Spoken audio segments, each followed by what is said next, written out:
You're listening to the Moody Mommies podcast.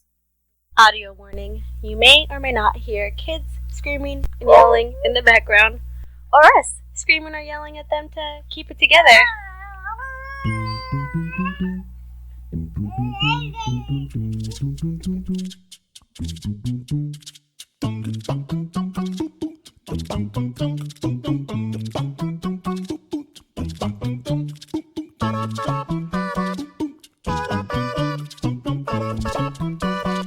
Hi, it's Jessica from the Moody Mommies podcast. This episode is going to be split into two parts, mainly because I did not have the time to finish editing the entire thing.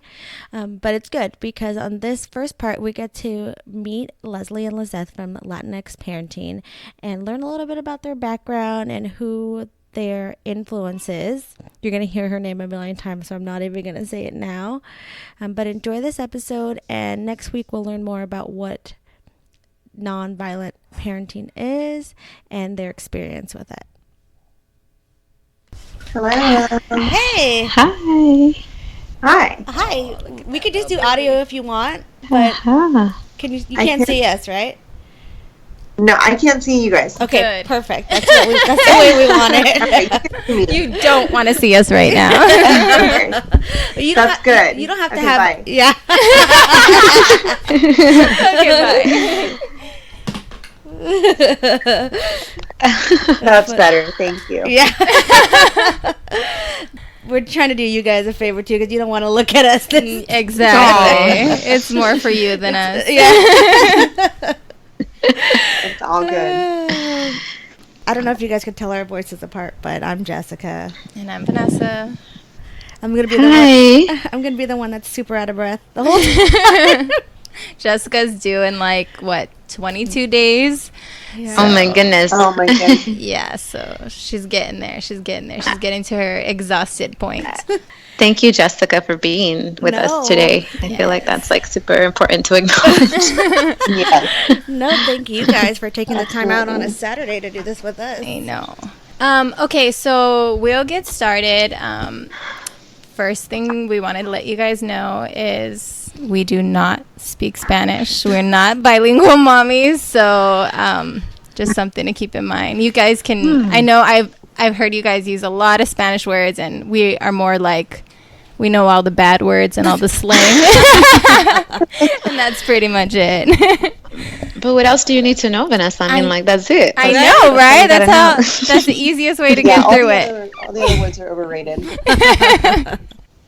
I know. So, I mean, of course, if there's stuff that you guys that are just mainly Spanish words, maybe you guys could just translate it for us after you say it. Mm-hmm. Absolutely. All right. So why don't you guys go ahead and introduce yourselves to our listeners? I am Leslie Arreola Hillenbrand, and I'm a mother of 3 little babies. They're not all babies, but they're my babies. My older one is 7.5. My middle one is about to turn 2 in October, and then I'm holding my 2.5-month-old. And so I'm primarily a mom to them. I have also worked in social services and early childhood education for a really long time, and we are now doing this work together where we're working with parents directly because we really feel like they're on the front lines of, changing this world. And that's kind of how my time is divided between my children and this work. And I'm also a wife. I live in Santa Ana, California. And I'm, just trying to get the community more involved down here and shift the paradigm in this area. And that's it. Hi, I'm Lisette Toscano. I am a mama of a 2.5-year-old little boy. What am I? I have many roles. I think right now those ones that the most, probably the ones that I'm more in my shoes in is mom and really wife and sister, and I'm also a therapist. And so I've joined forces with Leslie in co-founding Latinx Parenting, and we're really excited about what's coming forth. It's growing. And I think for me, I've worked in community-based organizations for a long time, and I think what we're creating, Leslie and I are creating, is really unique in terms of the paradigm shift, but also in how we are ourselves holding the business and holding the vision. Yeah. So really excited about being here today. Really excited about sharing with you all a little bit more about us. I live in Whittier. Not from Whittier. I'm actually from Salinas, California. And, before I used to feel really sad that I didn't have that I was not in my community in Salinas, but it's been really great. I mean, listeners have come from the Bay Area or Salinas and have contacted me or DM me directly or, emailed me. And it's been really great to see that I've also created an impact there and ripple effects there. Just knowing that they can identify with someone who's from there. So I have two hearts. I feel like I have two homes and two hearts. Nice. Yeah, and I keep trying to get Lisette to move next door to me, but it'll happen. We will get a lot of work done if that happens. I know. We're pretty lucky that we lived 15 minutes away from each other. Yeah. When we were growing up, we lived 2 hours away, so it was the worst. We got to see each other twice a year. Yeah, family things, and it sucked. I think we text all day long, though. Do you? Yeah, we do. Yeah, I think that's something that I wanted to share too, is that although we're growing this organization together, that we've become friends, and as the business grows, we grow in our friendship, and that's been really unique, I think, and really beautiful. So I read on your website that you guys met on social media. Mm-hmm. Yeah, we connected via Instagram. And it's interesting, though, because we both got trained by the same organization, which is Echo Parenting, now Echo Training up in LA. And so I feel like I've seen Lisette before. When I saw her in person for the first time, or when I saw pictures of her, I was I feel like I know this person. And I don't know if that was just because I feel like my soul knows her soul or what, but I felt like I had seen her before. But definitely we connected on social media after seeing that we were both trained by Ruth Beaglehole and had the same mentor and knew some of the same people. So I was I know I need to be connected with this girl. And yeah, Lisette, am I missing anything? No. I think we were both teaching at the time, and separately. And I was kind of stalking Leslie a little bit. And I was I need to get to her. I need to connect, because at the time I was teaching on my own. I had stopped teaching. And I started teaching again through what was then my postpartum tribe and Becky, and it just felt really alone, because I was doing it on my own, and it didn't feel like I could come to someone and talk about hey, this is what happened in the group, or hey, I really need to process this, or hey, this is what's wrong with this curriculum. And so when I saw Leslie was teaching around the same time, I was oh, I got to connect with her, and that's sort of how we decided to meet, I think, and I went to her home, and it felt really I've known her for years. Great. Yeah, it's been really a beautiful evolution of that. And yeah, definitely there was a lot of isolation with teaching this curriculum. It's not therapy, but it's sometimes very heavy. Yes. You have people exploring their trauma narratives and just things that are really important to deal with. But you as a facilitator and we as facilitators have to carry that for the group, and so it's really important for us to have that support in one another, to be able to kind of share and offload sometimes some of the heavier stuff. Yeah, it's always good to have a support system. Yeah, I know that we followed my postpartum tribe, so is that changed into Latinx parenting from that? No. Actually, that was a separate organization and a mom's group. Okay. And I again, just to reiterate and clarify, we were teaching separately before Latinx parenting. Okay. And we merged. Actually, Leslie invited me to co-found this with her. So this was Leslie was a big creator around this, and trustingly asked me to co-found with her. I was just going to share that I did a few intro classes last spring, and not through Latinx Parenting because it didn't exist, but it was through the Comadre Wellness account. And so the original idea was that Comadre Wellness was going to be this sort of collaborative where a lot of us got together and contributed our individual gifts. And then I realized, I really just want to do the parenting. That's kind of my bread and butter. That's what gets me the most hyped, I guess. And so in the summertime, I started working with Crystal Domi. So shout out to Crystal Domi on a new logo for what would become Latinx Parenting. And if you haven't seen our logo, you really should. It's really gorgeous. I'm really proud of it. But after that, we I connected with Lisette, and I was like, listen, I kind of want to start this separate thing from what Mother Wellness was going to be, and I'm just so in love with the work that we've kind of grown. So no, my postpartum tribe is wonderful, but it's completely separate than what we've done. But I know that Lisette worked with Becky from my postpartum tribe to kind of launch her own individual series. Okay. Is that right? Yes. Yes. Mm-hmm. Yeah. So when did you guys become aware of nonviolent parenting, and how did you decide that you wanted to use it in your parenting style? I had a friend named Veronica, and I worked as an early Head Start home visitor. And at the time, she was really enmeshed in the organization and had really introduced a lot of the principles of nonviolent parenting and said, "Hey, Liz, I feel like you should take this training." And probably the day before I started the training started, I submitted my application and was like, "Yeah, come in, let's do the training." And so I started back in 2012, I think, late 2011, 2012, I don't remember, and was introduced to this before I became a mother. And it changed my world, I think, around children, around relationships, around seeing people in general and human beings. That's sort of where I became trained and then started teaching at Echo Parenting. So way before I had my child. And once I understood sort of the principles of nonviolent parenting and the core of the movement that at the time Ruth Beaglehole was holding, I was like, this is it. This is what I'm gonna hold for my child. Yeah. And then for me, I learned about Echo probably 3 years before I actually took the training. So I took the training in 2013. I had my daughter in 2012, and I knew, my parents did the best they could, as all of us, know that all of our parents did the best they could. But I knew how I didn't want to parent. And so when I became pregnant with my daughter in 2011, I knew I had a lot of personal work to do around releasing a lot of the shame that I carried. And I knew that I didn't want to pass on a lot of the same parenting patterns to my child. And so that kind of started me on the whole gentle parenting. And it started actually with gentle birthing, and we ended up having a home birth with her.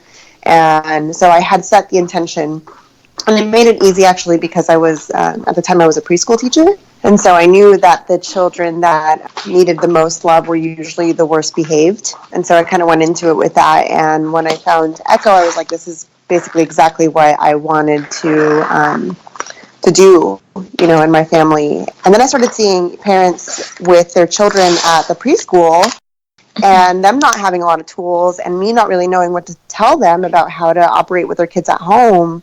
And we would see kids that, had a lot of behavioral issues go home for Christmas break, and then they would come back. They would be all good. They were in my classroom for a while. They were all good. They were well behaved, quote unquote. And then they would come back and they would have a lot of the same behavioral issues. And so I knew that something was going on at home. And so I really wanted to have that impact on the parents.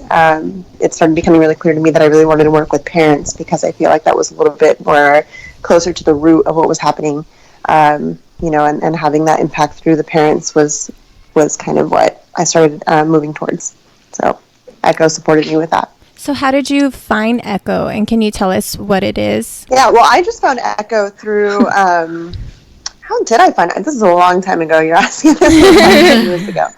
I've never heard of that, so I have no idea what that is. Oh, really? Uh-huh. Yeah. I think that I was looking for parenting classes. All the parenting classes that I knew about before, there was positive discipline, and there were all of these classes like Love and Logic that didn't really resonate with me. So when I found Echo, I think it was just through looking online.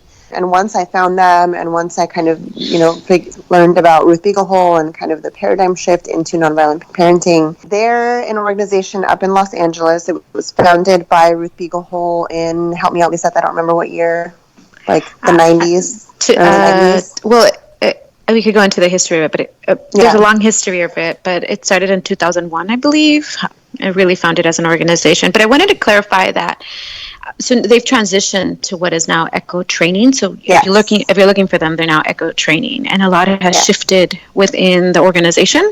So just want to make really clear that when we were, or for myself actually, this clarity is really necessary and significant, is that I was actually trained by Ruth Beaglehole, who was the founder and now is no longer there.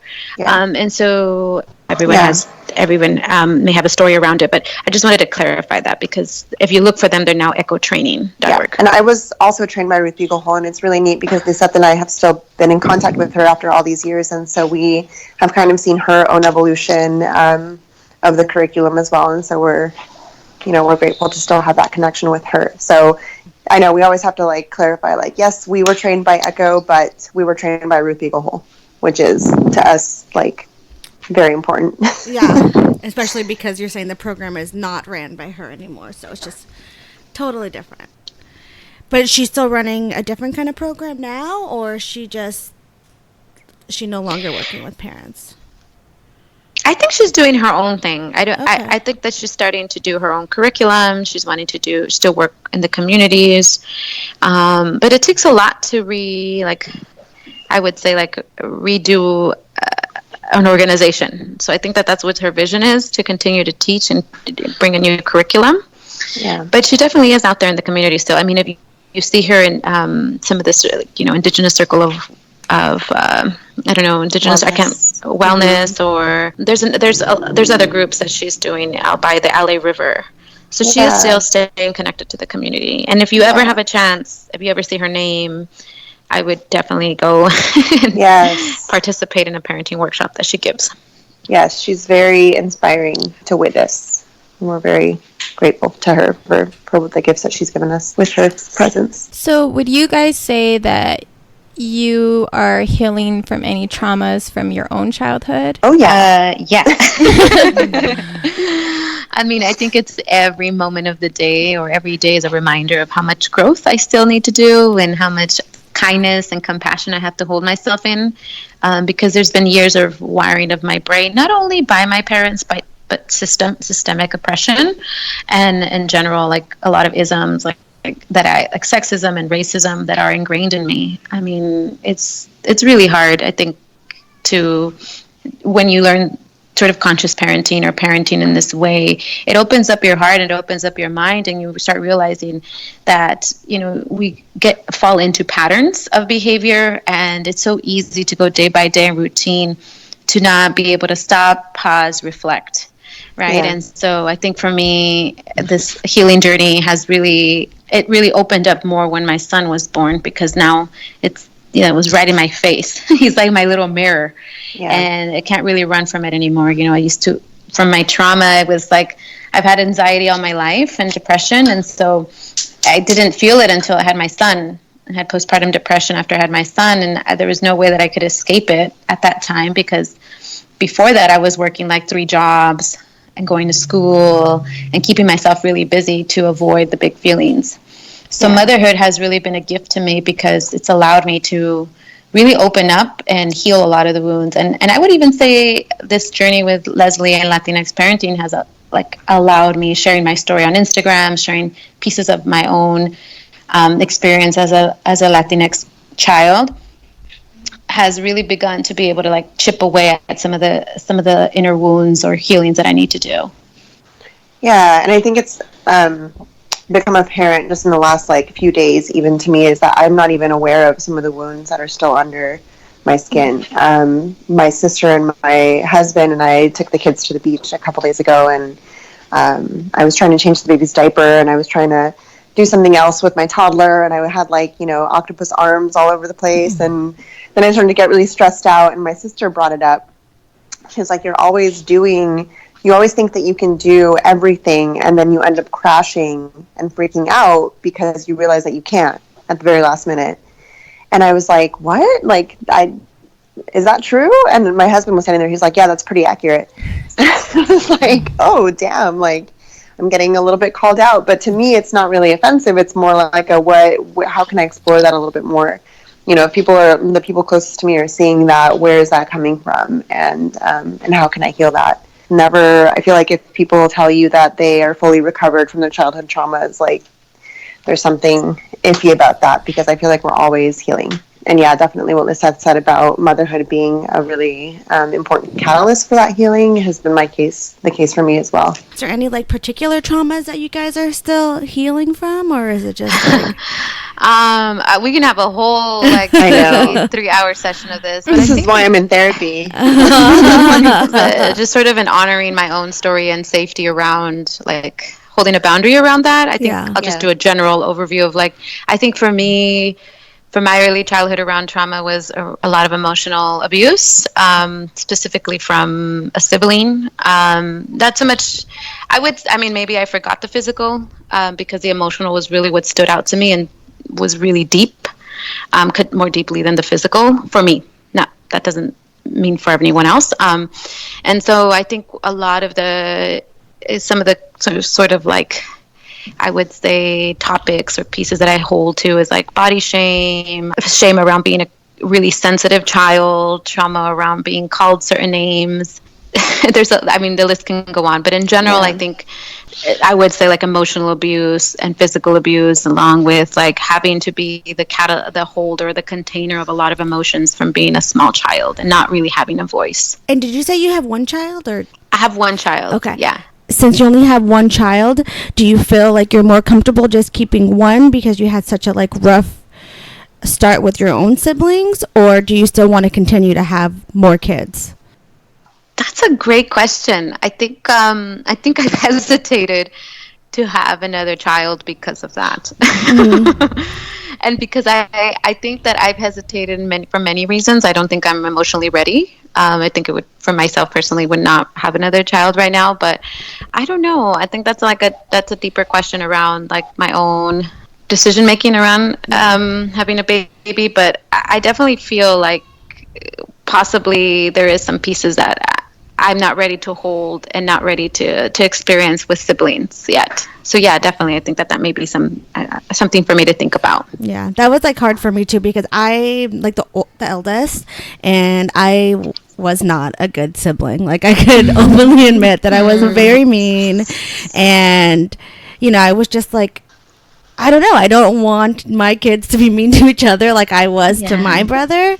And I was really like, I think I'm okay with just one. But then when my daughter was born and she's like, no, I don't, when she was able to like use her words and say, I don't like being alone. I want someone. And my husband also wanted someone. Then it was like, I guess I'm doing this. Like, I guess we're doing this. It took her some time to come around to it, but she's getting it done.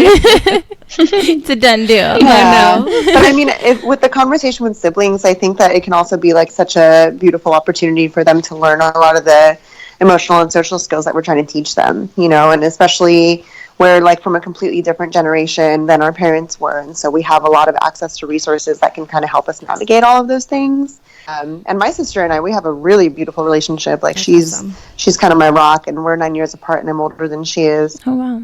But we're really close, and I draw a lot of strength from her presence and humor, and so it can be a gift, for each of them to have. And I mean, I hope so because I have 3 now. So yeah, I actually have 2 sisters and 1 brother, and I guess I would just call it out because I don't think he's ever going to hear this. But it was really my brother who caused a lot of the emotional abuse, and I'm laughing because I'm nervously laughing about it, not because of what I experienced. But 2 of my sisters are we're really close, and I feel like there's a significant bond, and I think we've bonded over our experiences, but also because our parents were not around a lot.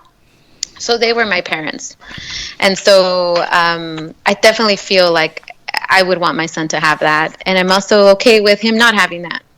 That he'll be okay, But I don't know. And ask me that question again in like 4 years, and we'll see. That's how long it took me.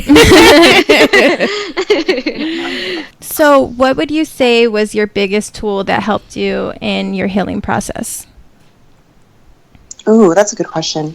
I think for me, community. I think that if I didn't have other people around me that were able to kind of validate my experiences, either by having the same experiences or very similar experiences, or just being able to just authentically like understand how hard this is, how hard it is being a parent, how desperately challenging it is, that, on the day to day. And this is why I say, like, I keep trying to convince Lisette to move down here and be my next door neighbor, because that's kind of what, Tribe was back then. Like and the reason I started like Comadre Wellness, not to talk too much about that, but is because the power of the comadre is so important. The power of just having somebody there. If you're having a shitty day, just I was texting with Lisette yesterday that my daughter was having some social issues, and just to have somebody to be able to text and say, hey, this is really hard right now, and having that person not judge you, having that person completely hold that space for you, even if it's just through a text message, is really the key for me in my healing, because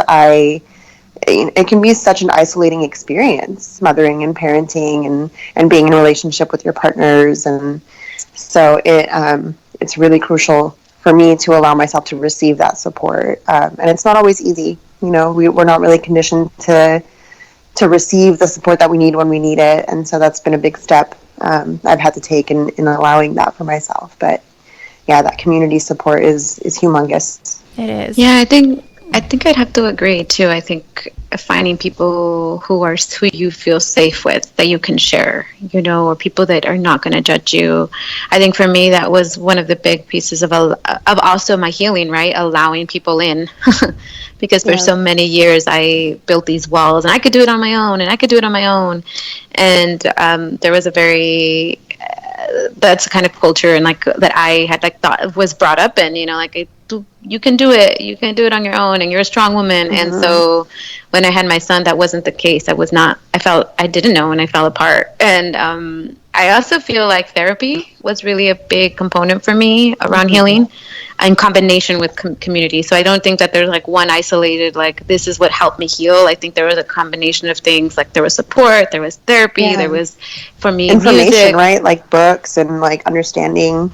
There's a combination of different ways that people can heal. And so I just want to just share that with everyone, that, it could be community, it could be therapy, it could be a combination of like spirituality, it could be a combination of prayer, it could be a combination of whatever makes you feel grounded and back at sort of present moment.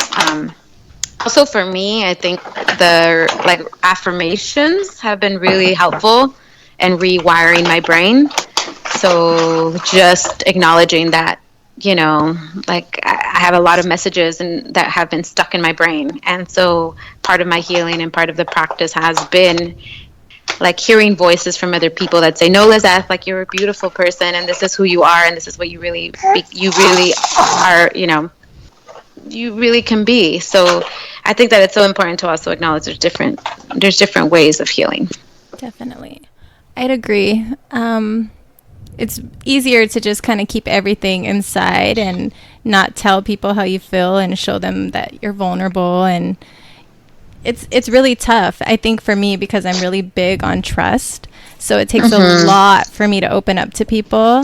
And we started this podcast after I had my second baby, and I was going through a lot. I just had my second child, and Jessica's like, let's start this podcast. And I'm really, really thankful that she did that, because I feel like it's helped me in a lot of ways to not break down sooner than I did, because I've dealt with anxiety all of my life as well. But, my husband and I, we went through a really rough patch because we just had a lot of trauma happen in our household and our relationship. And therapy, I have to say, was like a huge resource for us, and just for me myself, because I started going to therapy, and just being able to like talk about how you feel, that's just a huge thing, to just not keep everything bottled up, and having someone to like support you. Me and Jessica will talk to all these women that have gone through these similar experiences, and it's just like it makes you feel normal again.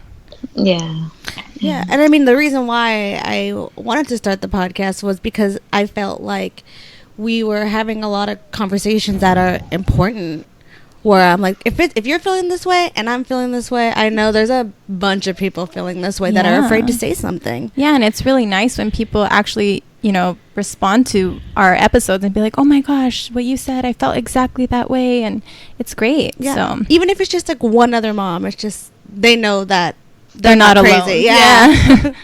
Yeah, that's one of the bigger components I think that we've been really intentional about in building Latinx parenting, is that we really want to make sure that the groups that we hold are kind of like the fertile ground that develops into communities. So this is why we continue into the support groups, and why we're planning family events, and we really want people to be able to find each other and not feel like they're burdens. I was just thinking when you guys were talking, especially when Lisette was talking, that we were often made to feel like we were a burden if we asked to get our needs met by our parents or caregivers or teachers or coaches or whoever. And so we really want those spaces to be kind of the model for asking for help and for taking that help beyond the workshop or the class or the support group. So we're hoping that everybody can have a listening partner and that support. Yeah. And what I love about reading the stories that you guys share is that I get a different perspective about how other people were raised, because fortunately for me, my parents' relationship with each other was totally different, but their relationship toward us was always nonviolent, and they were, my mom at least was very loving. My dad is a different story, but he never hit us or punished us or anything. It was just kind of whatever your mom wants to do, and would just kind of shut it out. And then I also had my grandparents who super babied and did everything for us.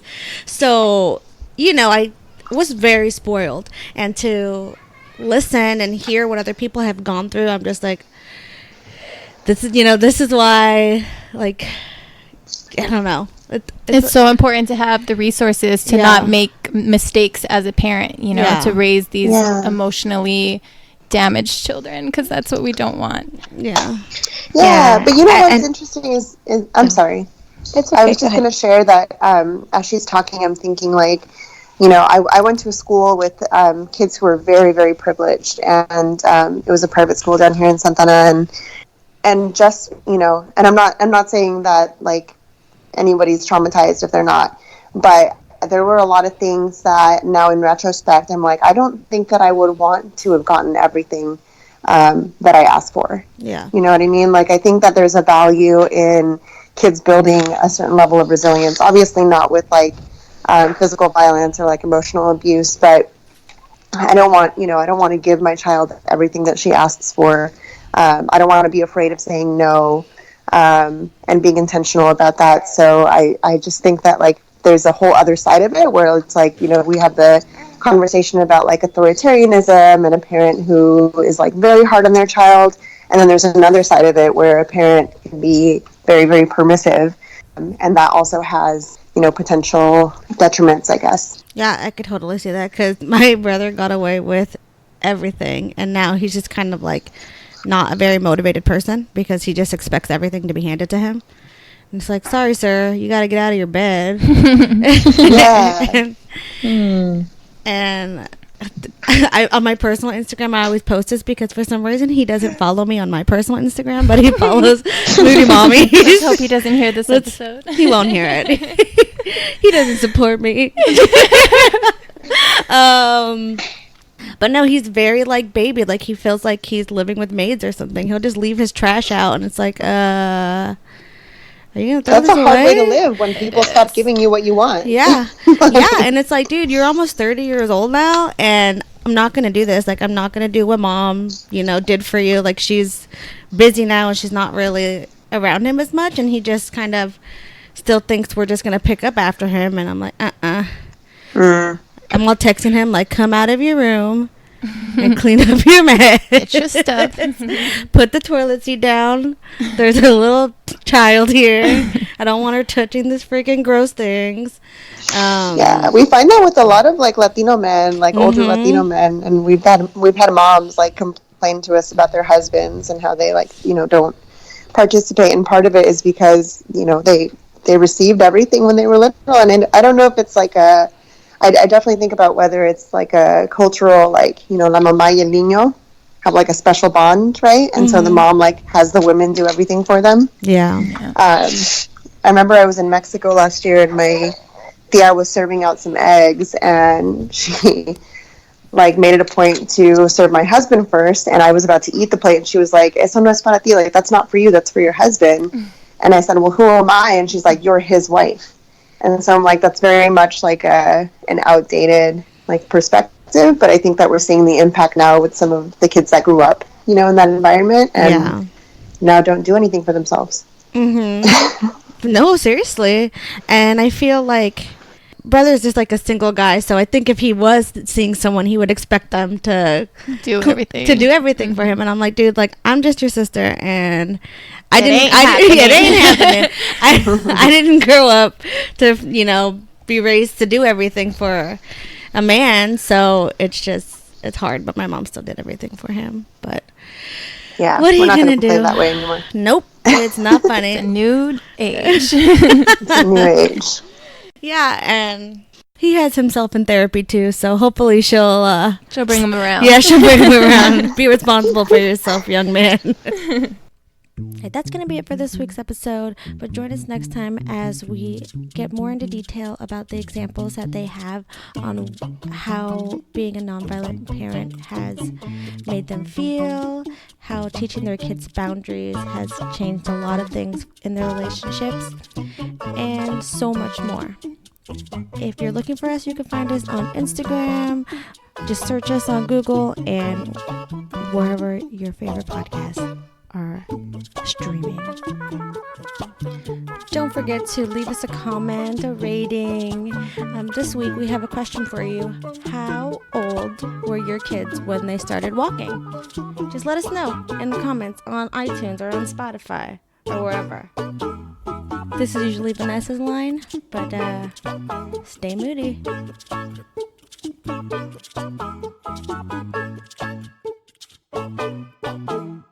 Say Moody Mommies. Moody Mommies. Moody Mommies podcast.